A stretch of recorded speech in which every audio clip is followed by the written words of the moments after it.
আসসালামু আলাইকুম বন্ধুরা, আশা করি আপনারা সকলেই ভালো আছেন আর আপনারা দেখছেন এমডি ভয়েস টিভি। বন্ধুরা, আজকের এই ভিডিওতে আমরা একজন কৃপণ ব্যক্তির কবরের আযাবের বিস্ময়কর ঘটনা সম্পর্কে বলতে চলেছি, যা শুনে আপনার মন ছুঁয়ে যাবে ইনশাআল্লাহ। তাই ভিডিওটি একবারে শেষ পর্যন্ত দেখবেন। বহুদিন আগের কথা, কোনো এক গ্রামে এক ব্যক্তি তার স্ত্রী এবং সন্তানদেরকে নিয়ে বাস করত। সে ছিল অত্যন্ত কৃপণ এবং সেই কৃপণ ব্যক্তি তার টাকা পয়সা সবসময় গুনে গুনে রাখত। সে এতটাই কৃপণ ছিল যে সে তার সমস্ত সম্পদ একটি সিন্দুকে রাখত। তারপর সেই সিন্দুকটিতে আরও একটি বড় সিন্দুকে রেখে দিত। সে তার প্রয়োজনীয় তার সম্পদ খরচ করতে চাইত না। তার স্ত্রী এবং সন্তানেরা খুবই কষ্টে দিন কাটাত। এমনকি মাঝে মাঝে তার স্ত্রী ক্ষুধার যন্ত্রণায় অন্য মানুষের কাছ থেকে খাবার ভিক্ষা করতে বাধ্য হতো। এতে সেই কৃপণ ব্যক্তির কোনো মাথা ব্যথা ছিল না। সে ব্যক্তির স্ত্রী মাঝে মাঝে কৃপণকে উদ্দেশ্য করে বলতো, এই সমস্ত সম্পদ জমিয়ে রেখে আমাদের কি হবে, যে সম্পদ আমাদের কোনো কাজেই আসছে না। এত সম্পদ থাকার পরেও আমরা অনাহারে দিন কাটাচ্ছি।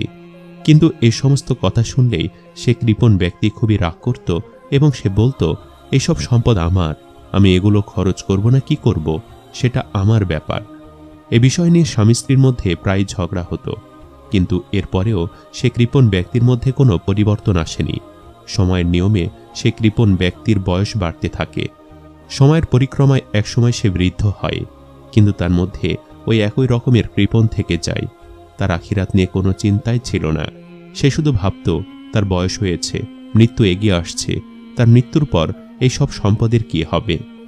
একদিন সে তার স্ত্রীকে ঠিক একই কথা বলে জিজ্ঞাসা করে, আমার মৃত্যুর পর আমার এই সমস্ত সম্পদের কি হবে, কে দেখবে?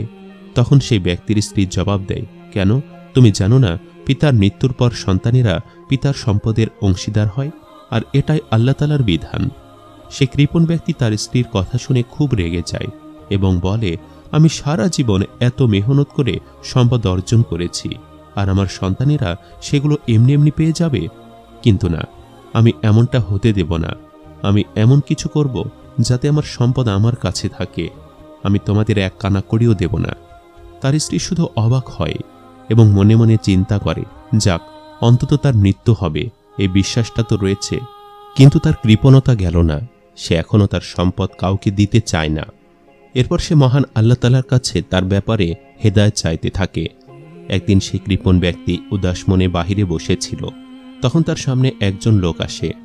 লোকটি দেখতে একদম সাদাসিধে ছিল, কিন্তু মূলত সে ছিল একজন ভণ্ড ফকির। সে এই কৃপণ ব্যক্তিকে জিজ্ঞাসা করে, তোমার কি হয়েছে? তোমাকে এত পেরেশান লাগছে কেন? তোমার সমস্যা আমাকে বলো, আমি তোমার সমাধান খুঁজে দেখব। মহান আল্লাহ তাআলা আমাকে অনেক ইলম দিয়েছেন, আমি যা দোয়া করি তা কবুল হয়ে যায়, আর এই ব্যাপারে অনেক সাক্ষীও রয়েছে। সেই কৃপণ ব্যক্তি এই ভণ্ড ফকিরের কথায় ডুবে যেতে লাগলো। এরপর সেই ভণ্ড ফকির তার নিজের ব্যাপারে আরো অনেক ভালো ভালো কথা বলতে লাগলো। একসময় পর সেই কৃপণ ব্যক্তি এই ভণ্ড ফকিরের পাতা ফাঁদে পা দিল। তখন কৃপণ বলল, আমি সারা জীবন আমার কষ্টার্জিত সম্পদ মানুষের কাছ থেকে বাঁচিয়ে রেখেছি, কিন্তু এখন আমি বৃদ্ধ হয়েছি। আমি প্রায় সময় অসুস্থ থাকি, হয়তো আমার জীবনের আর খুব বেশি বাকি নেই।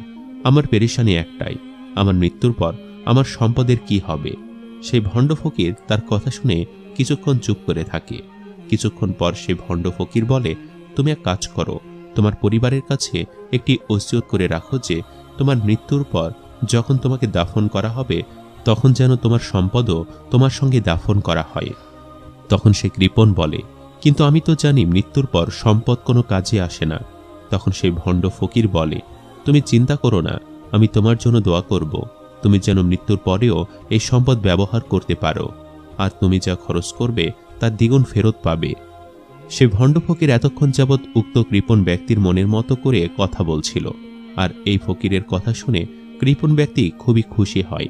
সে তখনই তার স্ত্রী এবং পরিবারের কাছে যায় এবং ওসিয়ত লিখিয়ে নেয় যেন মৃত্যুর পর তার সম্পদ তার সঙ্গে দাফন করা হয়। এ সমস্ত কথা শুনে তার স্ত্রী খুবই অবাক হয় এবং বলে, তোমাকে এসব কে বলেছে? তখন সে কৃপণ ব্যক্তি বলে, আমাকে এসব বলেছে এক আল্লাহওয়ালা ব্যক্তি। সে অনেক জ্ঞানী এবং বহু লোক তাকে অনুসরণ করে, আর সে আমার জন্য দোয়া করেছে। এখন আমি তোমাকে যেমনটা করতে বলছি তেমনটাই করো। সেই কৃপণ ব্যক্তির স্ত্রী ছিলেন অত্যন্ত বুদ্ধিমতী, কিন্তু তার এই সম্পদের প্রতি কোনো লোভ ছিল না। সে খুব ভালোভাবেই জানত তার স্বামী মারা গেলে তারা লাওয়ারিশ হয়ে যাবে, কিন্তু এসব জানার পরেও তার স্বামী তাদের জন্য এক পয়সাও রাখতে রাজি ছিল না। বুদ্ধিমতী রমণী বুঝতে পারল কোনো আল্লাহওয়ালা ব্যক্তির কথাই নয়, বরং তার স্বামী একজন ভণ্ড ফকিরের ফাঁদে পড়েছে। এবার সে মহান আল্লাহ তাআলার কাছে সাহায্য চাইতে লাগল এবং সে বলল, ইয়া মহান আল্লাহ তাআলা, আমি এবং আমার সন্তানেরা আপনার কাছে পানাহ চাচ্ছি। এখন একমাত্র আপনি আমাদের সাহায্যকারী। এই ঘটনার কিছুদিন পর সেই কৃপণ ব্যক্তি মারা যায়। যেদিন সেই কৃপণ মারা যায় সেদিনে সেই ভণ্ড ফকির আসে এবং কৃপণ ব্যক্তির স্ত্রীকে বলে, সেই সিন্দুকটি কোথায় যেখানে তোমার স্বামী তার সমস্ত সম্পদ রেখে দিয়েছে? কৃপণ ব্যক্তির স্ত্রী সেই ভণ্ড ফকিরের উপর খুব রাগ হয়, কিন্তু সে সেই সিন্দুকটিকে ফকিরের হাতে তুলে দেয়। যখন সেই সিন্দুকটিকে কবরের দিকে নিয়ে যাওয়া হচ্ছিল তখন সবাই খুব অবাক হয়ে যায়। মৃত্যুর পরেও এই কৃপণ ব্যক্তি তার সম্পদ ছাড়েনি। একমাত্র আল্লাহ তাআলাই জানেন কবরে তার সঙ্গে কেমন আচরণ করা হবে। এরপর তাদের একজন আত্মীয় আসে এবং জিজ্ঞাসা করে, তুমি সিন্দুকটিকে কেন ওই ভণ্ড ফকিরের কাছে দিলে? জবাবে সেই কৃপণ ব্যক্তির স্ত্রী বলে, আমার স্বামী আমার কাছে ওসিয়ত করেছে এবং ওয়াদাও নিয়েছে যেন আমি তার ওসিয়ত পূরণ করি। এখন আমি কিভাবে এই ওয়াদা ভঙ্গ করব? কিন্তু আমি আল্লাহর কাছে দোয়া করছি, আমার বিশ্বাস তিনি আমাদেরকে সাহায্য করবেন, আর যেটি আমাদের প্রাপ্য একমাত্র আল্লাহ তাআলাই পারেন সেটি আমাদের মিলিয়ে দিতে।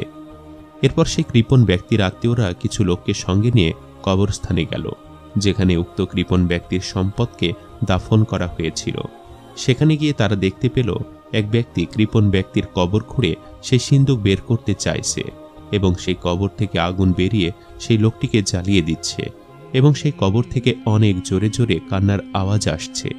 এটা দেখে সবাই বুঝতে পারল সেই লোকটি আর কেউ নয়, এটা ছিল সেই ভণ্ড ফকির, এবং সবাই মিলে সেই সিন্দুকটিকে উদ্ধার করে সে কৃপণ ব্যক্তির স্ত্রীর কাছে হস্তান্তর করল।